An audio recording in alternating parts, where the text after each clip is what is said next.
Cool, we're here with Crash and Burn Racing, and today we're taking a look at the Vertex3 made by Crash and Burn Racing.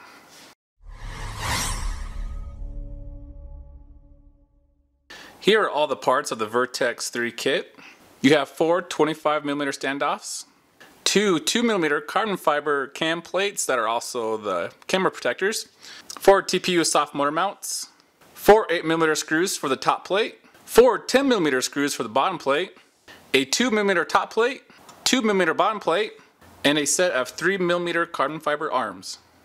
To start the build assembly, we're going to take the bottom plate here and install these 4 10mm screws.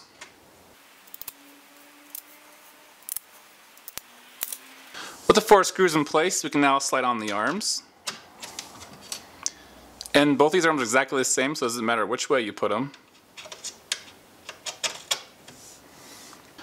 We're now ready to screw on our 25mm aluminum standoffs, and it's also a good idea to put a small drop of blue Loctite on these threads before you put these on. I personally have not been doing that on mine, but I do also make sure they're tight about every 5 flights.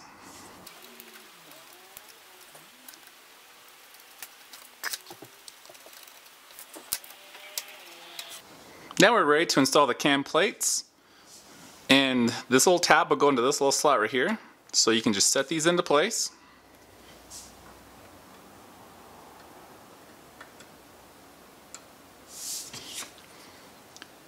Then we'll take our top plate, carefully set it on top.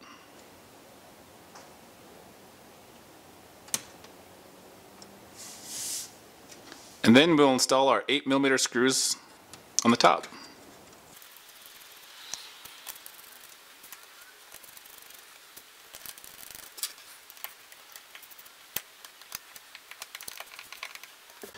We now have a fully assembled Vertex3 frame, and I have a fully built frame here.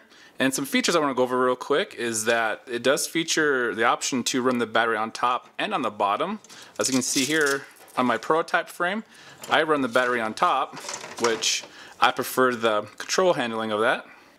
And these slots here is what you can securely attach your antenna to, and it can wiggle a little bit and not actually tear apart your antenna or the connector down here.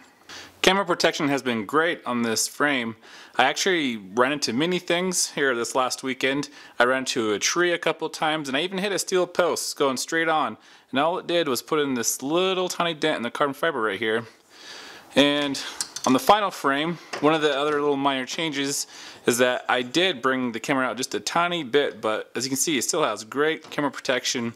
Your max angle is pretty high, and of course you can run it down normal, about 35, 40 is where I fly, and you can bring it all the way down to flat. In this frame, I am running the Fly Tower Mini Stack, and you can see it fits in here very nicely. There is 28mm room from the bottom plate down here to the top, so you shouldn't have a problem at all really putting any stack in here that you'd want to run. Like I mentioned earlier, I flew this thing quite a bit this last weekend, and I really put it through its paces. I was running into trees, slamming the hard. Like I said, I hit that steel post, and the frame just held up great. Never a problem. A few broken props, that's about it. And these micro cams, they're not durable. You really have to give good protection for these if you want them to last. And the arms being replaceable is great.